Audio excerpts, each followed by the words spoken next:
আসসালামু আলাইকুম রহমতুল্লাহ। প্রথম কথা, ক্যামেরা এখন আমাকে আসলে যেরকম দেখা যাচ্ছে আমার চেহারা এরকম না। দ্বিতীয় কথা, আমি সবচেয়ে বেশি পছন্দ করি খেলাফত। খেলাফতে রাশেদার সিস্টেমে একটা দেশ, একটা জাতি, একটা সমাজ পরিচালিত হোক, এটা হচ্ছে আমার প্রথম পছন্দ। যদি তা না হয়, এরপরে আমার দ্বিতীয় পছন্দ হচ্ছে সৎ রাজতন্ত্র। যদি অসৎ হয় তাহলে তো যন্ত্রণার শেষ নেই। এরপরে তৃতীয় অবস্থানে আসবে ভোট সিস্টেমের মাধ্যমে আহ, রাষ্ট্রপ্রধান বা রাষ্ট্রীয় সরকার বাছাই করা। তো তৃতীয় সেরা এই মাধ্যমগুলোর মধ্যে বাংলাদেশে এই তৃতীয় সেরা সরকার আমার মতে, অর্থাৎ বাংলাদেশের সরকার গঠন প্রক্রিয়ার জন্য এখন বাংলাদেশে এগিয়ে আছে বিএনপি এবং জামাতে ইসলাম। এবং জামাতে ইসলামের সাথে থাকা ইসলামী আন্দোলন বাংলাদেশ, মামুনুল হক সাহেবের দলসহ আরও বেশ কিছু দল, এরা এখন রাজনৈতিক প্রতিদ্বন্দ্বী হিসেবে বাংলাদেশে কাজ করছে, সাথে এনসিপিও আছে। এখন বলা হচ্ছে ২৪ পরবর্তী আন্দোলনের পর বাংলাদেশে একটা সংস্কারের মধ্য দিয়ে নতুনভাবে বাংলাদেশ পরিচালিত হোক। এ ব্যাপারে বিএনপি, জামাত, চরমোনাই, ইসলামী আন্দোলন বাংলাদেশ, মামুনুল হক সাহেব সহ এনসিপি সকলেই একমত। এখন যে নতুন বাংলাদেশ কোন কোন আইনের ভিত্তিতে চলবে, সেই আইন নিয়ে শুরু হয়ে গেছে ক্যাচাল, ঠেলাঠেলি, মারামারি।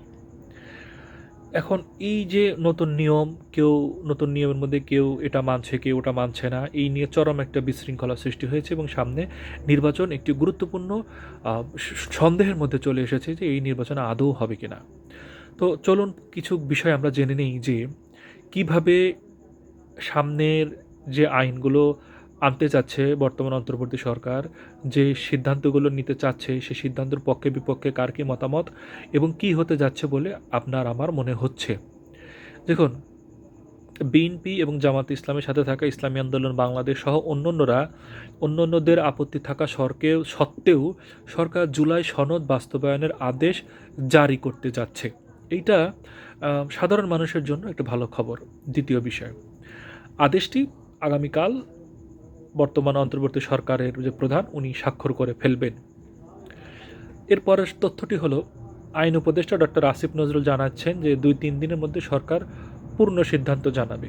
তারপরের খবরটি হলো, সরকারের সিদ্ধান্ত হবে দেশ ও জনগণের স্বার্থে এবং আশা করা যাচ্ছে সব দল তা মেনে নেবে। এটা বর্তমান অন্তর্বর্তী সরকার এটা মনে করছে। তারপরের কথা হলো, বিএনপি ও জামাত মুখোমুখি অবস্থানে আছে, একে অপরকে হুমকি পাল্টা হুমকি দিচ্ছে। তারপরের খবর হলো, সরকার ভারসাম্য রক্ষা করার চেষ্টা করছে, এজন্য তারা কিছু বিকল্প প্রস্তাব এনেছে। বিকল্প প্রস্তাবগুলোর মধ্যে ১ নম্বরে রয়েছে গণভোট ও জাতীয় নির্বাচন একই দিনে হবে। এটা বর্তমান সরকারের শেষ পর্যন্ত সিদ্ধান্ত। গণভোট ও জাতীয় নির্বাচন একই দিনে হবে। এ চাওয়াটা কার? এ চাওয়াটা হলো বিএনপির। আচ্ছা, প্রস্তাবে থাকা দ্বিতীয় বিষয়টা হলো, সংসদে উচ্চকক্ষ গঠনে পিআর পদ্ধতিতে উচ্চকক্ষ গঠন হবেই। সংসদের উচ্চকক্ষ গঠন হবে পিআর পদ্ধতিতে। এখানে বিএনপির প্রবল আপত্তি। বিএনপি এটা চাই না। এই চাওয়াটা কার? বিএনপির বিপক্ষে যতগুলো দল আছে সকলের চাওয়া, সংসদের উচ্চকক্ষে পিআর থাকতে হবে। সেটাই বাস্তবায়ন হতে যাচ্ছে। অর্থাৎ এখন পর্যন্ত ২টা বললাম, এর মধ্যে একটা হলো বিএনপির চাওয়া পূরণ হতে যাচ্ছে, আর একটা হলো অন্যদের চাওয়া পূরণ হতে যাচ্ছে। এরপরে যে বিষয়টা আসছে, এখন পর্যন্ত যে আইন নিয়ম কানুন প্রস্তাবনা এসেছে, লিস্ট করেছে ৮৪টির মতো, সেই ৮৪টি আইন কানুনের মধ্যে গুরুত্বপূর্ণ আইন নিয়মে বা আইনে বিএনপি নোট অফ ডিসেন্ট দিয়ে রেখেছে। এখন সামনে যে গণভোট হবে, সরকার সিদ্ধান্ত নিয়েছে এই বিএনপির নোট অফ ডিসেন্ট বর্তমান অন্তর্বর্তী সরকার মানবে না। গণভোট হবে নোট অফ ডিসেন্ট ছাড়া। এটা বিএনপির এগেনস্টে গিয়ে সরকার এই সিদ্ধান্ত নিচ্ছে।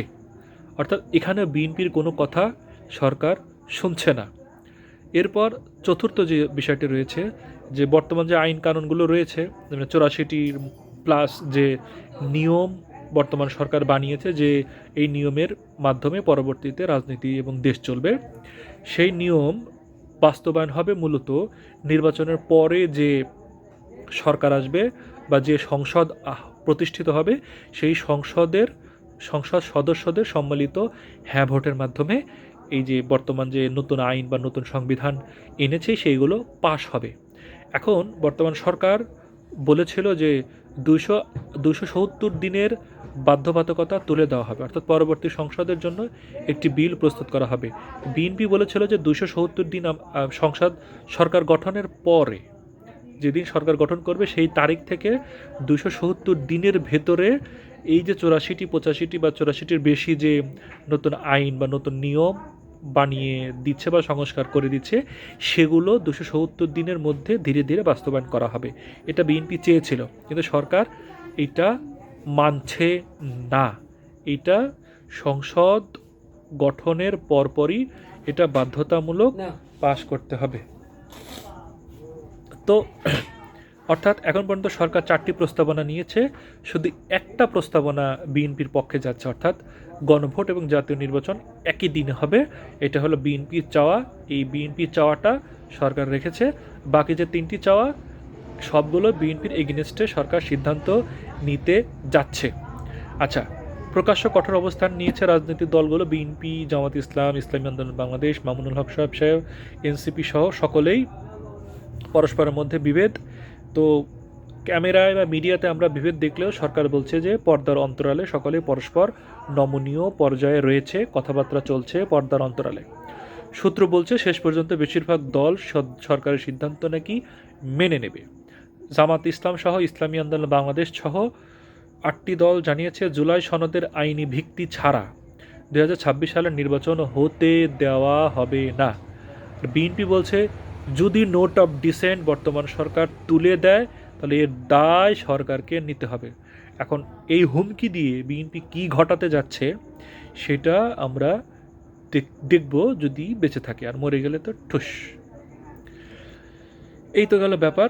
এখন মূল আফসোসটা প্রকাশ করে ভিডিওটি শেষ করবে, সেটা হলো নোট অফ ডিসেন্ট বাদ দেওয়ার পক্ষে বিএনপি কঠোর অবস্থানে রয়েছে। যে নতুন যে সিদ্ধান্তগুলো রয়েছে সে সিদ্ধান্তের 20টি গুরুত্বপূর্ণ সিদ্ধান্তের 11টির বিরুদ্ধেই বিএনপি অবস্থান নিয়েছে। খুব মনোযোগ দিয়ে শুনবে রাখুন। আমার কথা বিশ্বাস না হলে ইন্টারনেট থেকে বর্তমান যে 84টি প্রস্তাব বর্তমান সরকার এনেছে দেশ পরিচালনা করার জন্য, 84টির নিয়ম বা সংবিধান সংস্কার বা প্রস্তাব যে এনেছে, এর মধ্যে গুরুত্বপূর্ণ হলো 20টি। 84টির মধ্যে গুরুত্বপূর্ণ হলো 20টি। এই 20টির 11টিতেই বিএনপির আপত্তি। এর মধ্যে এই 20টির মহা গুরুত্বপূর্ণ 4টি নিয়ে কথা বলবো। একটা হলো তত্ত্বাবধায়ক সরকার পূর্ণ বহালের বিষয় নিয়ে বিএনপির একটা ঘোর আপত্তি জানিয়েছে। সে আপত্তিটা হলো তত্ত্বাবধায়ক সরকার যে পরবর্তীতে আসবে সেই তত্ত্বাবধায়ক সরকার প্রধান কিভাবে বাছাই হবে, এই প্রক্রিয়াটা একটা সুন্দর প্রস্তাব দিয়েছিল। সেই প্রস্তাবে বেশ গোছানো একটি প্রস্তাবনা ছিল। সেখানে সুন্দর একটা প্রস্তাবনা ছিল যে এই পদ্ধতির মাধ্যমে তত্ত্বাবধায়ক সরকার প্রধান নির্ধারণ করা হবে। কিন্তু বিএনপির এখানে প্রবল আপত্তি। তারা তাদের মতো করে তত্ত্বাবধায়ক সরকার প্রধান বাছাই করবে। কেন রে ভাই, এটা কি মগের মূল্য? শুধু আপনারাই এই দেশের কি আপনারা এককভাবে মালিক? শেখ হাসিনা যেমন গোটা বাংলাদেশকে তার বাপের দেশ মনে করতো, যা মনে চায় তাই করতো। এখন তত্ত্বাবধায়ক সরকার পরবর্তীতে যখন আসবে তখন সেই তত্ত্বাবধায়ক সরকার প্রধান কিভাবে বাছাই হবে এটা আপনাদের সিদ্ধান্ত মানতে হবে। সকলেই সম্মিলিতভাবে একটা সুন্দর প্রস্তাবনা দিয়েছিল, সেটা আপনারা মানবেন না। মানে চাচ্ছেনটা কী করতে চাচ্ছেন? আচ্ছা, এরপরে 4টার একটা গেল।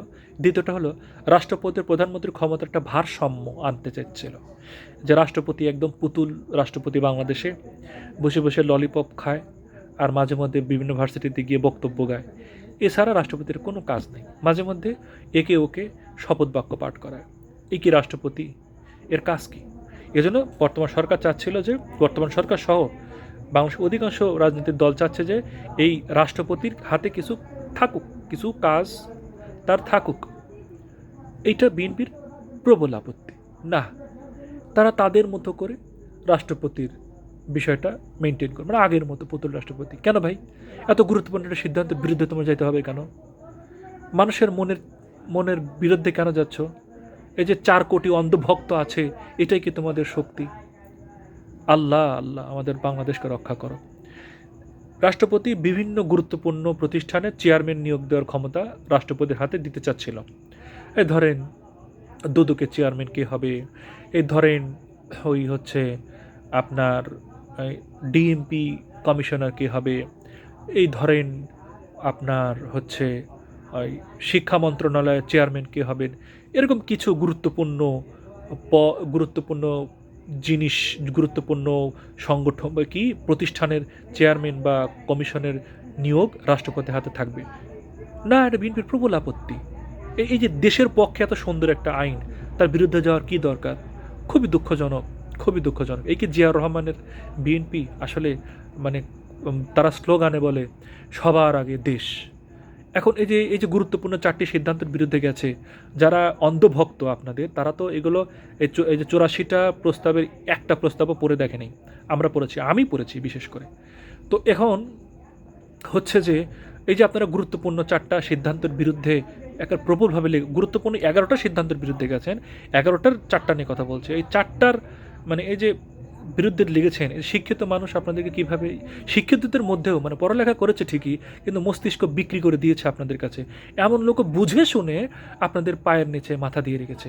আফসোস, মানে আফসোস যে এমন একটা মানে ভাষা পাচ্ছি না। আচ্ছা, শেষেরটায় আসি, গুরুত্বপূর্ণ 4টা শেষেরটায় আসি। একই ব্যক্তি দলের প্রধান থাকে, সরকারেরও প্রধান হয় এতকাল ধরে 54 বছরে। মানে শেখ হাসিনা আওয়ামী লীগেরও সভাপতি ছিল, আবার এদিকে প্রধানমন্ত্রীও ছিল।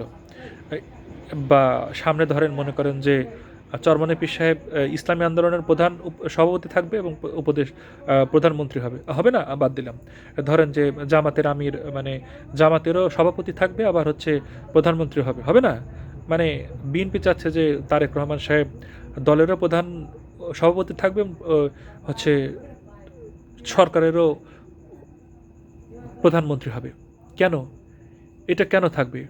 গণতন্ত্র স্লোগান তোলেন, তাহলে দল গণতান্ত্রিকভাবে যোগ্য একজনের হাতে ছেড়ে দেন। পরিবারতন্ত্র ধরে রাখতে কে বলছে? মুখে বলেন গণতন্ত্র, আচরণে কর্মকাণ্ডে প্রকাশ পায় পরিবারতন্ত্র। কেন? নতুন আইনটা মানেন, দলের নেতৃত্ব সৎ একজন ভালো, আপনার দলেরই সৎ একজন ভালো ব্যক্তির হাতে দিয়ে আপনি প্রধানমন্ত্রী হন। তাহলে আপনি দলের সভাপতিত্ব ছাড়বেন না?